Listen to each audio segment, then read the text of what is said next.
Hello, my friends, and welcome back. It is still Monday, July 10th, 2023. I'm the Drunk Poker. 'Tis beer time. You know, I was on the social medias today, on the Twitters, and I saw my pal Paulie G. He was on his summer vacation now. Paulie's a teacher. He's a good guy, does things, helps the kids. I love it. Love seeing our teachers get a break. You know what? I should have done that.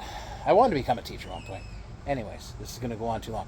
Paulie's up drinking some Sawdust City Limberlost beers. We love the Limberlost yeast series. This is a great series of beer. This year's haven't been released yet. I see on the Twitters, July 19th. But whatever, you didn't hear it from me. But I seen Paulie was drinking them. Inspiration for me. If Paulie's drinking Limberlost, I'm drinking Limberlost. So what's in the fridge?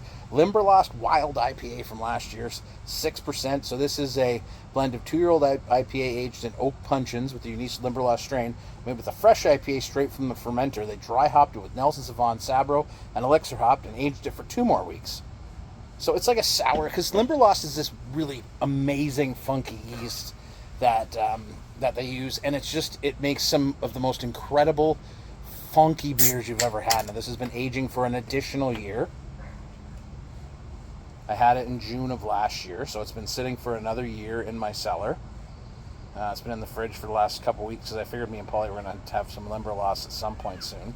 Now again, the pour is it's reconditioned in the can. That's on me. I always do that when I pour these beers. I always go way too heavy. I can't say enough about this series. It's great if you like funky beers.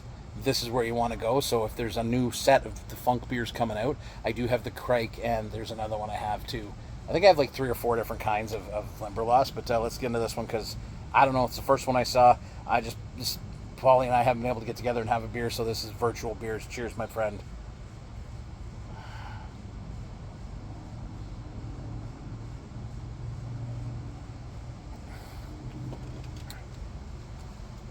This yeast, this Limberlost, loses nothing. It loses nothing. It is, quite frankly, one of the most unique and nuanced and absolutely gorgeous things you can find in your glass every year. And letting it sit for a year has done nothing but bring more balance to the force. This is still that kind of funky sour ale. But if you've had a sour IPA, which I've had a few, and they're okay, this is not that. This is funky sour. This is that kind of bretty, bretty, B-R-T-T-Y, bretty, not even sure that's a word, funk, lemon, lime, bright citrus is still there, still dry, pithy on the back, but absolutely, this is all about the funk, man. And it's beautifully done. It's not overwhelming. It might have become a little softer even, and more balanced inside of the beer, but it still punches way above its weight.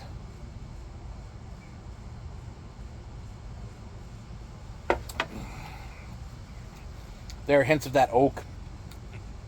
It's a sensory experience with this beer from sniff to sip. Like it envelops you, but it doesn't overwhelm you. And that's one of the wonderful things about the Limberlost series, is that it delivers this very unique, very gifted experience that I really think, and I wish people would appreciate this kind of beer and what it does here in Ontario. Okay, so the new ones are coming soon. I've got some other ones that we can have. Orio's out for his daily walk with Mrs. Polk there. Started with me, but then he went with her, so I got to sip some beers. But I got to tell you, like, honestly, it takes me away how unbelievably good this beer is, this series of beers. So, anyways, there you go. Coming soon. Look for it. If you got some in the fridge, come and join me. Just have some. Cheers. That's all on you, Paulie. What a great way to start a day. Cheers.